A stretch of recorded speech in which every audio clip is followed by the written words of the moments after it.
graça e a paz de Jesus, amém? Amém? Que bom que podemos estar juntos mais uma vez, que bom que você veio a essa casa. Nós estivemos aqui pela manhã, fomos abençoados com a palavra de Deus, Salmo de número 91, nosso seminarista Lucas. Alguns irmãos não sabem, Lucas é meu primo, né? Então os irmãos, alguns não sabem, benção. Não, agora vai nascer primo, vai nascer parente, né? Que bom, graças a Deus. E nós estamos aqui hoje e nós estamos dando continuidade à série de sermões expositivos sobre os atributos de Deus, né? Mas nem precisaria, porque nós falamos que o nosso Deus, Ele é um Deus de milagres, Ele é um Deus de vitória, Ele é o caminho no deserto, é o bendito Deus que veio em nome do Senhor, aleluia, Hosana, Ele é o nosso Salvador.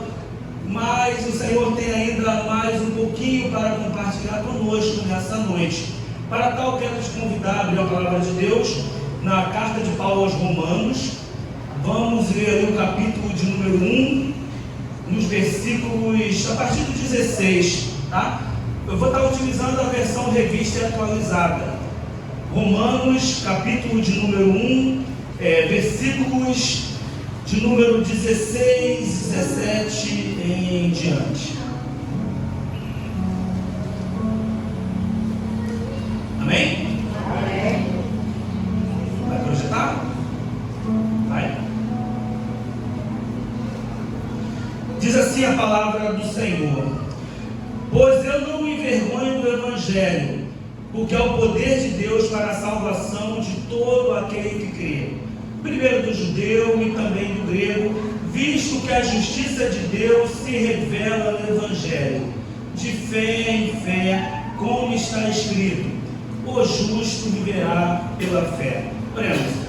Pai, muito obrigado por esse momento. Nós te adoramos, nós te engrandecemos, ó Deus, porque de fato Tu és um Deus de milagres, Tu és um Deus de promessas, e o maior milagre que o Senhor realizou em nossas vidas foi a morte do Seu Filho Jesus, nos dando remissão dos nossos pecados, ó Pai, e nos dando a oportunidade de um dia sonhar e entrar e passar por aquele grande portal e nos encontrarmos contigo na eternidade, Pai. Muito obrigado pela Sua promessa, muito obrigado pelo Teu Espírito Santo sobre a Tua igreja, e nós oramos a Ti agradecidos em nome de Jesus. Amém. Amém. Glória a Deus, meu irmão. Paulo, ele começa dizendo que ele não se envergonha do Evangelho. Evangelho, o poder de Deus para a salvação do mundo. O Evangelho, o poder de Deus para a salvação minha, sua, da igreja, da humanidade. Somente o Evangelho tem o poder de salvar e manter eu e você salvo até o dia que Cristo vem para buscar a sua igreja.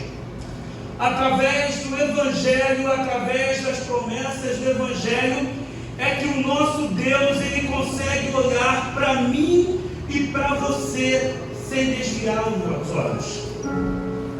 Porque através do Evangelho, através da remissão pelo sangue de Cristo, nós podemos ter, como Paulo diz mais à frente, a face de Cristo em nós. E somente assim que o nosso Deus olha para mim e para você e não desvia os olhos. E o apóstolo Paulo, ele começa essa epístola de Romanos já dizendo que esse Evangelho, ele não se envergonha. Mas deixa eu andar um pouquinho. A carta de Paulo aos Romanos, o apóstolo Paulo, ele vem já no comecinho dizendo que ele vem tentando algumas vezes ir visitar os crentes que estão em Roma. Mas todas essas vezes ele diz que o Senhor não permitiu.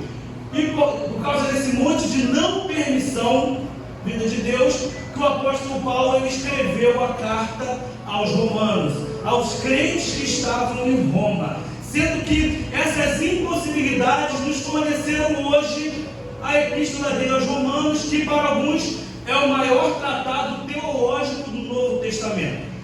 Dentro da carta de Paulo aos Romanos, nós temos condensadas todas as doutrinas bíblicas que nós conhecemos, cremos e estudamos. Dentro de Romanos, que nós temos a cristologia, que é a doutrina de Cristo. Dentro de Romanos, nós temos a teontologia, nós temos a soteriologia, a doutrina da salvação, temos a doutrina do Espírito Santo, a doutrina do homem, tudo condensado dentro de Romanos. Através de Romanos nós tivemos também o grande impulso e movimentador da reforma protestante. Graças à carta de Paulo aos Romanos, nós temos condensado tudo de fato que o homem é. Paulo, quando ele escreve a sua carta aos Coríntios, quando escreve a sua carta aos Tessalonicenses, aos Colossenses, ele escreve sempre com um motivo específico, alguma correção para poder fazer na igreja. Mas quando ele escreve a sua carta aos Romanos, o objetivo é um pouquinho diferente. Ele pretende no futuro chegar em Roma e pregar o Evangelho pessoalmente, mas ele tem que escrever uma carta onde ele apresenta para os irmãos que estão em Roma o Evangelho que ele vai pregar. Ele pega o Evangelho e diz: olha, o Evangelho é este. E ele escreve a carta dele aos Romanos. E hoje nós podemos beber desse Evangelho segundo Paulo, que é a Epístola de Paulo aos Romanos.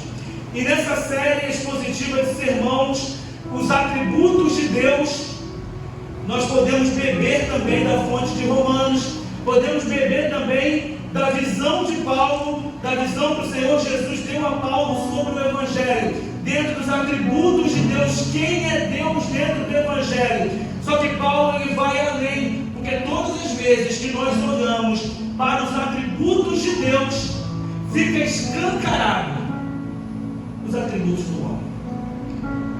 Todas as vezes que nós olhamos para Deus e todos os seus atributos revelados, é impossível nós não compararmos e olharmos com os nossos atributos humanos. E quando pensamos, afinal de contas, quem é Deus? Olhamos no espelho e pensamos, quem é o homem? E o apóstolo Paulo, quando ele começa a falar sobre o Evangelho, ele começa falando sobre um atributo de Deus especial. O nosso Deus, ele é santo. Ele é santo. O nosso Deus, ele é amor. Sim, o nosso Deus, ele é amor. Mas o apóstolo Paulo, quando ele começa a pregar o Evangelho, ele começa por um atributo específico. Ele começa dizendo que Deus, ele manifesta a sua ira sobre toda a impiedade. Um Deus que é santo, um Deus que é amor, mas que dentre os seus atributos, um Deus que se ira contra os seus e os meus pecados. Por isso, nessa noite eu quero te convidar a refletir sobre o seguinte tema: o Deus de amor que se ira. O Deus de amor que se ira. E eu quero já te convidar a darmos uma lida no versículo ali de número 18, dando seguimento ao texto, e diz assim a palavra de Deus: a ira de Deus se revela do céu contra toda impiedade e perversão dos homens que detêm a verdade pela injustiça.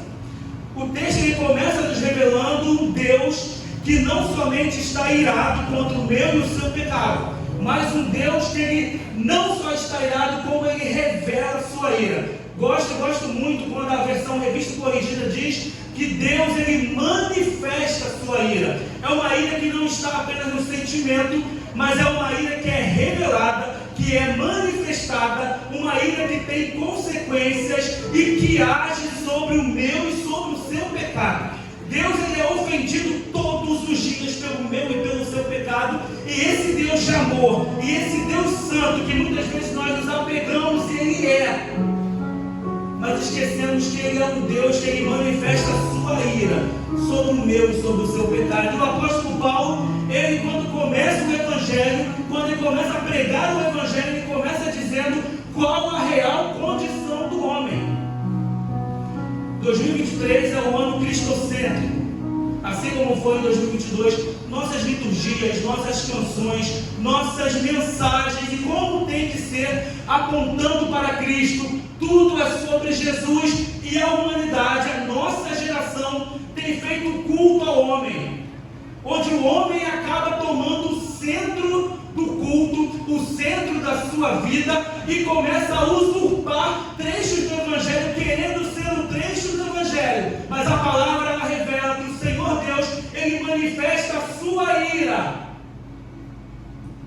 contra os meus e os seus pecados. Mas vamos voltar um pouquinho. Quem é esse Deus? Você já se perguntou quem é Deus? Quem é esse Deus que manifesta a sua ira sobre a humanidade?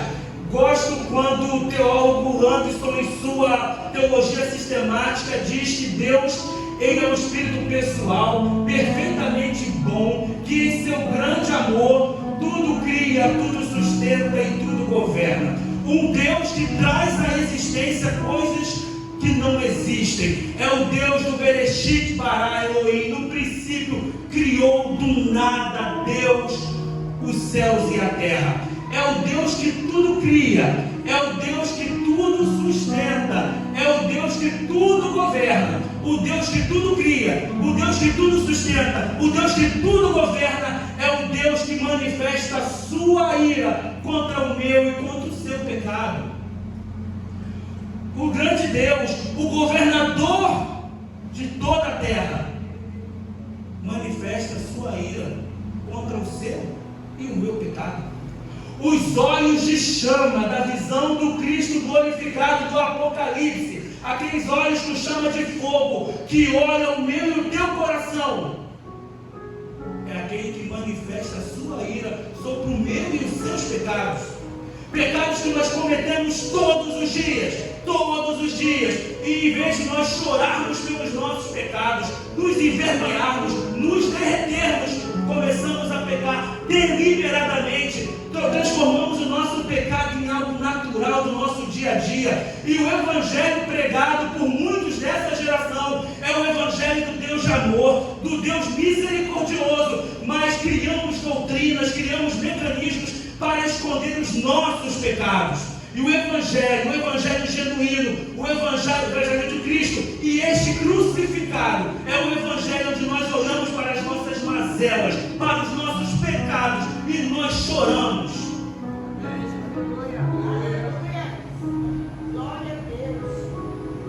E esse Deus manifesta a sua ira sobre os meus e os seus pecados. Esse Deus poderoso, grande e santo. E eu te pergunto, meu irmão, qual é o seu pecado que você está guardando aí, está deixando escondidinho, achando que Deus não está vendo? Muitas vezes olhamos o pecado do nosso irmão e ficamos, surpresos, chateados, surpresos. Mas se nós colocarmos um espelho em nossa frente, qual é o nosso pecado? Será que um grande Deus com seus olhos de chama de fogo olhando para você hoje, frente a frente, Ele está irado e manifestando a sua ira contra qual pecado seu? Qual é o seu pecado que você está escondendo diante de Deus? Mas a palavra, ela continua nos orientando. E essa geração cria mecanismos, cria elementos de culto para mover a mão de Deus. O que eu posso fazer para mover a mão de Deus, para que Deus possa abençoar? Mas a única coisa que nós, seres humanos, conseguimos mover e alimentar é um Deus irado com os nossos pecados. Que o sujo suje-se mais ainda, que o limpo limpe-se mais ainda. Mas o homem está imerso no pecado. A nossa natureza, ela é pecaminosa. Nos escondemos atrás de alguns estereotipos como o cidadão de bem. Não, aquele dali não precisa de Jesus, não precisa da igreja, porque essa pessoa é um pai de família exemplar. Ele não mata ninguém, ele não rouba ninguém, ele é um cidadão de bem. Mas eu quero te dizer o seguinte: não é o que você vê. O cidadão de bem, quem vê é o Senhor, que vê o coração. O Deus do Salmo 139 é o Deus que conhece o nosso entendimento, conhece o nosso coração, por trás e por diante. Ele conhece a mim e conhece você. Glória a Deus, aleluia. E a verdade é que os cidadãos de bem estão estuprando crianças, estão matando filhos, estão matando mãe, estão perdendo em baile, estão matando um ao outro. E quando você pega, essa mesma pessoa está postando um versículo bíblico em seus estados. Afinal de contas, o que é ser crente? E o apóstolo Paulo, quando ele começa dizendo que o Deus, ele manifesta a sua ira sobre os meus e os seus pecados, ele está descortinando nossas redes sociais, ele está bagunçando a nossa vida, ele está nos colocando nu diante do Deus, a visão do Cristo glorificado, e botando à frente dele, passando pelo filtro espiritual, os meus e os seus pecados. Não há evangelho sem remissão de pecados. Não adianta você glorificar e cantar e dizer que Deus é santo, se a sua vida ela não glorifica esse Deus. Você pode enganar a mim, você pode enganar o seu irmão e às vezes tentar enganar você mesmo. Mas eu quero te dizer que todos os dias, quando você acorda, existe um Deus que está irado contra os seus pecados, e os meus também. Mas a palavra de Deus, ela continua no versículo de número 19, e diz assim: portanto, o que de Deus se pode conhecer é manifesto entre eles, porque Deus manifestou. Começamos a falar sobre o próprio Deus que se revela ao homem. Primeiramente, eu quero só deixar uma coisa bem clara: você pode correr, você pode gritar, você pode berrar, você pode espernear, você não consegue movimentar em 1 centímetro a mão de Deus. Você não pode conhecer a Deus além do que Ele permita que você conheça. Não adianta, você não consegue por conta própria entrar no Santo dos Santos para adorar. Foi necessário que o próprio Deus, não usurpando ser igual a Deus, mas tomando a forma de servo, que descesse e que fosse obediente até a morte de cruz. O próprio Deus, o Verbo se fez carne e habitou entre nós. Ele se revelou, ele se descortinou para que você possa conhecê-lo, mas é a medida do que ele quer. O quanto você tem buscado conhecer de Deus? O quanto você tem buscado? Porque os nossos pecados, eles nos afastam de Deus. Então o mesmo Deus que se revela e que muitas vezes nós achamos que podemos ir até Ele, mas precisamos tratar uma coisinha antes: os nossos pecados. Tire as suas sandálias, que esse lugar é terra santa. Tem gente entrando na casa de Deus e não tirando as sandálias. E tem mais, tem gente que tem que saber que o nosso culto é todo dia, então já acorda tirando as sandálias, já acorda pedindo perdão pelos seus pecados, já acorda lembrando que existe um Deus santo, e esse Deus santo, mas um Deus que é de Deus de amor e se ira. Sabe por que Deus se ira? Porque Ele não pode negar a si mesmo e a sua existência e os seus atributos. O nosso Deus, Ele é santo, e por ser santo, Ele não pode se permitir passar pano para pecado. Imagine que você está limpando a sala da sua casa, e a sala da sua casa é branquinho, aí você vai passar água sanitária, você tira todas as imperfeições, aí vem alguém desastrado, tropeça e derrama café naquele chão branquinho. Em outros momentos, se já tivesse um pouquinho sujo, você nem ensinaria. Mas se você acabou de limpar e aquilo está limpinho, você vai se revoltar. E assim é o nosso Deus.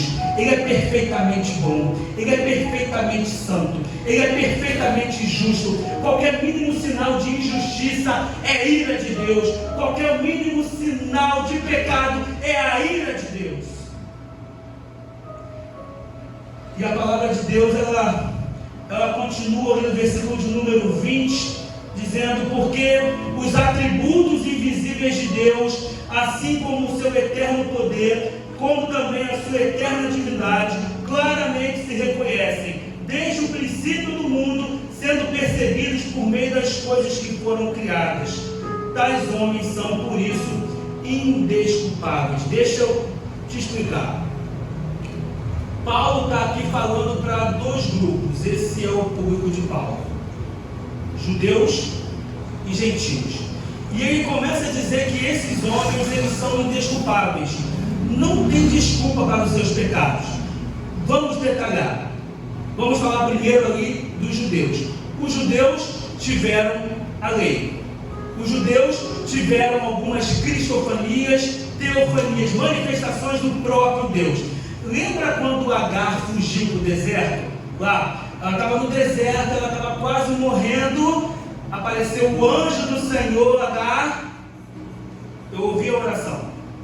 No segundo momento, que ela foi de novo para o deserto, ela botou o menino num canto, o filho dela, Ismael, e ela caminhou mais à frente, porque ela não queria ver morrer. Foi quando de novo Deus, Agar, eu ouvi a oração do menino. Os judeus tiveram a lei, tiveram coluna de fogo, viram o mar se abrir, viram os milagres de Deus e ainda assim desobedeceram. Falam da lei, ficavam na época de Jesus exaltando a lei, os fariseus ali querendo que se cumprisse a risca, mas Jesus Cristo veio e mostrou que eles não estavam cumprindo a lei. Falavam na circuncisão, mas diziam: vocês fazem a circuncisão, mas vocês cometem pecados. É como se não tivessem feitos. E também aqui Paulo fala de um outro público, os gentios. Mas a gente podia dizer: nós não tivemos a lei, nós não conhecemos a palavra, nós não vimos a manifestação. Mas o apóstolo Paulo diz aqui que é o que nós chamamos de revelação geral, que é o Senhor Deus se revelando a eles através da natureza. Deus não é a natureza, Deus não é o sol, mas Deus se manifesta através das suas obras. Salmo de número 19: os céus proclamam a glória de Deus e o firmamento anuncia as obras de suas mãos. Um dia discursa outro dia, uma noite revela conhecimento a outra noite. Não há linguagem, não há palavras, e deles não se ouve nenhum som. No entanto, por toda a terra se faz ouvir a sua voz, as suas palavras até o confim do mundo. Então o homem é indesculpável. Não existe desculpa para o homem dizer: mas eu não conheço a Deus. E nós costumamos arrumar desculpinhas para poder cobrir os nossos pequenos pecadinhos. Mas a palavra diz que nós somos indesculpáveis diante de Deus. Jesus Cristo, em certo momento, ele olha e diz: Jerusalém, Jerusalém, que mata os seus profetas. E ainda hoje, a palavra de Deus, ela é pregada, ela é falada. E até que ponto você, meu irmão, que é crente, você, meu amigo, que ainda não aceitou Jesus, quando você ouve a palavra de Deus, qual tem sido a sua reação? Será que você também não tem feito como antigamente e tem matado os profetas? Porque a palavra de Deus, ela é eficaz, ela vai ali e divide juntas e medulas. E a palavra de Deus, ela revela o que há de pior em mim e você, e nós não gostamos de ser expostos. Mas quem está expondo os irmãos e quem está expondo a mim não são homens, mas é a própria palavra de Deus. Ela está revelando os nossos pecados, as nossas mazelas. Toda vez que você levantar as suas mãos e dizer: Santo, Santo, Santo é o Senhor, que você olhe para dentro de você e diga: eu sou pecador, eu sou pecador, eu sou pecador. Lembra da parábola do fariseu e do publicano? O fariseu, ele chega no templo e ele começa a orar: Deus, muito obrigado que eu não sou pecador igual a esse homem, porque eu jejuo assim, porque eu falo assim, porque a palavra é assim. E o publicano, ele, quando tem a oportunidade, ele fica de longe, e a palavra diz que ele bate no peito e diz: tem misericórdia de mim, porque eu sou pecador. Davi, no seu salmo de número 40, ele começa a falar de todo o cuidado que Deus tem com ele. No final: eu sou miserável, mas o Senhor cuida de mim. Meu irmão, como tem sido a sua vida cristã? Será que você tem conseguido adorar a Deus e olhado para dentro de você que você é pecador? Pode parecer algo bobo, mas você sabia que tem gente que pensa que não é pecador? Sabia que tem gente que sabe que olha para a pessoa, para o vizinho, acha que a pessoa tem a vida perfeita e que essa pessoa não precisa do Evangelho de Jesus Cristo? Deixa eu te contar uma coisa. Nós estávamos mortos em nossos pecados e delitos. Nós estávamos acabados, não havia esperança para nós. O próprio Deus teve que vir a esse mundo para salvar a mim e a você. Por isso a graça ela é maravilhosa. A mensagem do Evangelho basicamente é essa: que o homem não pode salvar a si mesmo. E quando você acha que você pode salvar a si mesmo, quando você acha que o homem pode mover a mão de Deus, quando você acha que é você que toma uma decisão por Cristo ou não, quando você passa a acreditar que a escolha está em suas mãos, eu quero te dizer que você está dizendo que o sacrifício de Cristo foi em vão. Porque se você pode decidir, para que Cristo veio então? Se você consegue ser santo pelos seus próprios atos, pela sua própria vontade, para que Cristo morreu? E é um evangelho falsificado que muitos têm vendido por aí, que o homem pode salvar, que o homem pode fazer. O que cabe ao homem é cada dia mais alimentar com seus pecados um Deus irado e que manifesta a sua ira todos os dias. E infelizmente, meus irmãos, eu sei que não é a mensagem mais agradável, mas o nosso Deus, Ele não se agrada dos nossos pecados. Ele está farto. Ele já está cheio dos nossos pecados. E a palavra de Deus, ela continua no versículo de número 21 e diz assim: portanto, tendo conhecimento de Deus, não o glorificaram como Deus, nem lhe deram graças, antes se tornaram nulos em seus próprios raciocínios, obscurecendo-lhes o coração insensato. Inculcando-se por sábios, tornaram-se loucos e mudaram a glória do Deus incorruptível em semelhança da imagem de homem corruptível, bem como aves, quadrúpedes e répteis. O homem, ele foi criado para glorificar a Deus. Nós fomos criados para a glória de Deus, para glorificar a existência, a essência de Deus. E a nossa missão é ir e pregar o Evangelho a outras criaturas, para que elas também possam vir juntamente conosco e glorificar a Deus. Mas quando nós glorificamos a Deus, nós revelamos e dizemos a Ele quem Ele é. E automaticamente nós mostramos para nós mesmos quem nós somos. Mas existe uma maneira de você conseguir burlar isso. É você fazer como faziam alguns antigamente. Eles pegavam a glória de Deus e convertiam isso em algo material, algo corruptível. A parte que não nos convinha nessa festa, a parte que expunha os pecados deles, eles criavam falsas doutrinas, fábulas, apenas para afagar o seu próprio eu, a antropologia, o homem no centro do universo, querendo cobrir a glória do Deus incorruptível em algo corruptível.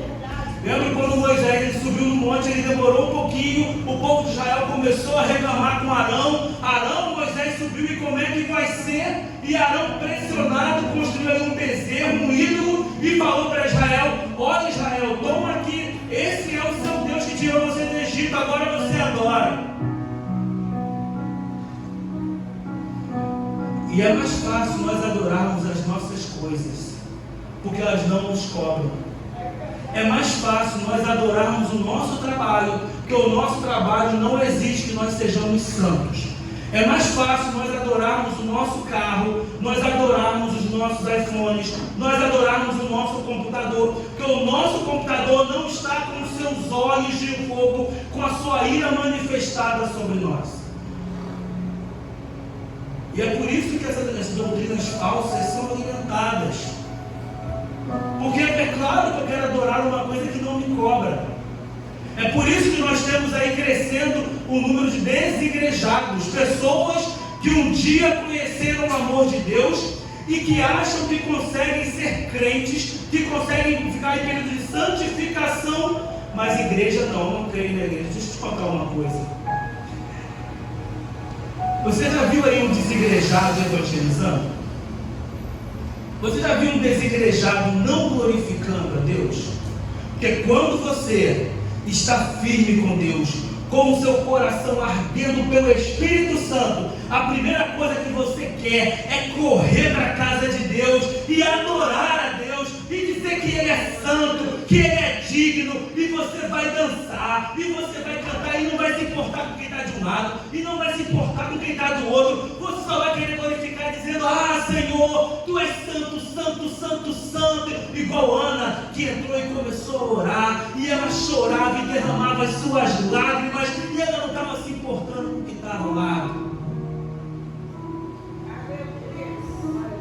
Mas para que ter os nossos pecados expostos, se nós podemos nem aparecer na igreja? Só que o nosso trabalho não vai nos levar para o céu. Nossas faculdades não vão nos levar para o céu. E eu vou te dizer, nem a obra na nossa casa vai nos levar para o céu. Muitos crentes aproveitam um domingo para fazer obra na sua casa. Mas pode acontecer como aconteceu em São Paulo, de ter uma chuva e as casas caírem. Tem terremoto e quebra tudo. Quebra tudo. Mas que nossa oração seja como Jó: Deus me deu, Deus tomou. Bendito seja o nome do Senhor. Se nós temos, glória a Deus. Se nós não temos, glória a Deus. Mas essa é a essência do Evangelho. Um Deus provedor, mas um Deus que nos chama a responsabilidade e diz: seja santo. E a palavra de Deus, ela continua no versículo de número 24, e diz assim: por isso Deus entregou tais homens à imundícia pelas concupiscências de seu próprio coração, para desonrarem seu corpo entre si, pois eles mudaram a verdade de Deus em mentira, adorando e servindo a criatura em lugar do Criador, o qual é bendito eternamente. Em Apocalipse diz que quem é sujo, suje-se mais ainda. Quem é santo, santifique-se mais ainda. Sabe o que acontece? Nós estamos numa geração tão medíocre, tão pobre de Deus, que para se defender da palavra de Deus que descortina os nossos pecados e que é luz nas trevas e mostra o nosso pior, que as pessoas começam a dizer: ninguém pode me julgar. E, de certo ponto, essas pessoas até conseguem se enganar por um tempo. Mas quem está julgando é a palavra. Quem está julgando é o próprio Deus. Quem está dizendo que existe um Deus irado, com a sua ira manifesta sobre todo o pecado, é a palavra. Você pode não gostar de mim, você pode não gostar do seu irmão, mas quem está expondo os seus pecados e a nossa fraqueza humana, a nossa corrupção humana, é a palavra de Deus. Mas para essa doença existe uma solução. Para esse pecado do mundo existe uma solução. Para essa depravação total existe uma solução. Existe um remédio, existe uma cura, existe um jeito. E esse jeito não é obra de mão, obra corruptível, coisas que nós podemos fazer. Não. Gosto muito quando Jonathan Edwards, no seu famoso sermão Pecadores na Mão de um Deus Irado, quando ele diz que o arco de Deus está apontado para nós e para os nossos pecados, mas a própria justiça de Deus quebra a flecha, desarma o arco e atira contra si mesmo. E foi isso que o próprio Deus fez.